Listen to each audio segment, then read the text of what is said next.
The 5 Fingers of Evolution. A thorough understanding of biology requires a thorough understanding of the process of evolution. Most people are familiar with the process of natural selection. However, this is just one of 5 processes that can result in evolution. Before we discuss all 5 of these processes, we should define evolution. Evolution is simply change in the gene pool over time. But what is a gene pool? And, for that matter, what is a gene? Before spending any more time on genetics, let us begin with a story. Imagine that a boat capsizes and 10 survivors swim to shore on a deserted island. They are never rescued and they form a new population that exists for thousands of years. Strangely enough, 5 of the survivors have red hair. Red hair is created when a person inherits 2 copies of the red gene from their parents. If you only have 1 copy of the gene, you won't have red hair. To make this easier, we will assume that the 5 non-redheads are not carriers of the gene. The initial frequency of the red hair gene is therefore 50%, or 10 of 20 total genes. These genes are the gene pool. The 20 different genes are like cards in a deck that keep getting reshuffled with each new generation. Sex is simply a reshuffling of the genetic deck. The cards are reshuffled and passed to the next generation.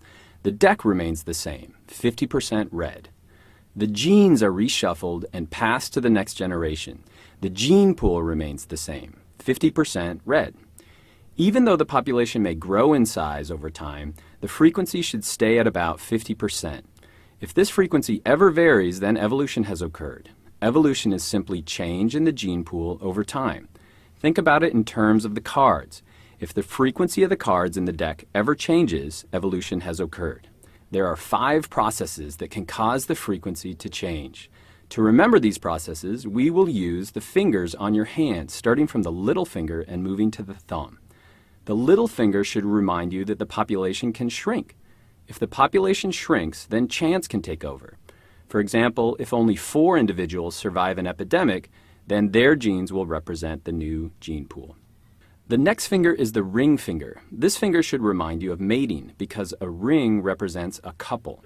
If individuals choose a mate based on their appearance or location, the frequency may change. If red-headed individuals only mate with red-headed individuals, they could eventually form a new population.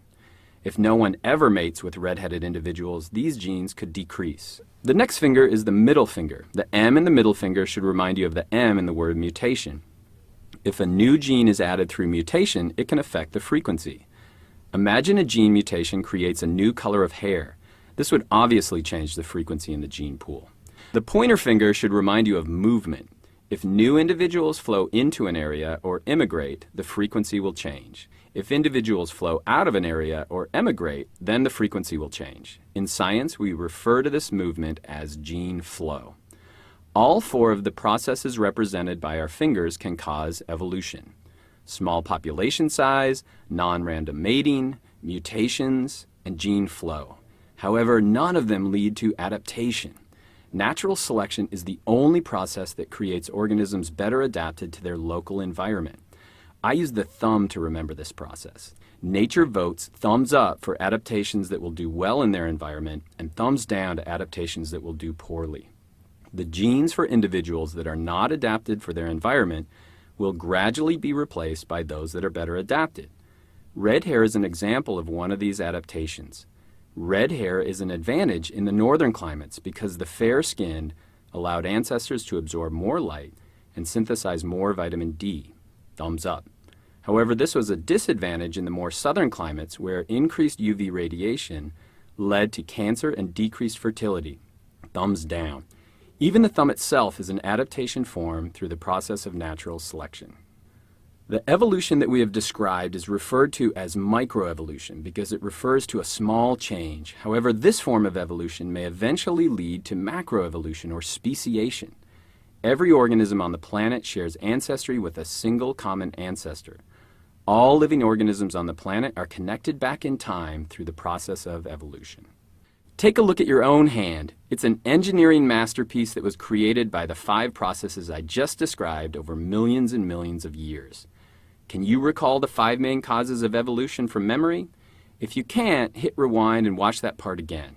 But if you can, give yourself or your neighbor a big 5-fingered high five.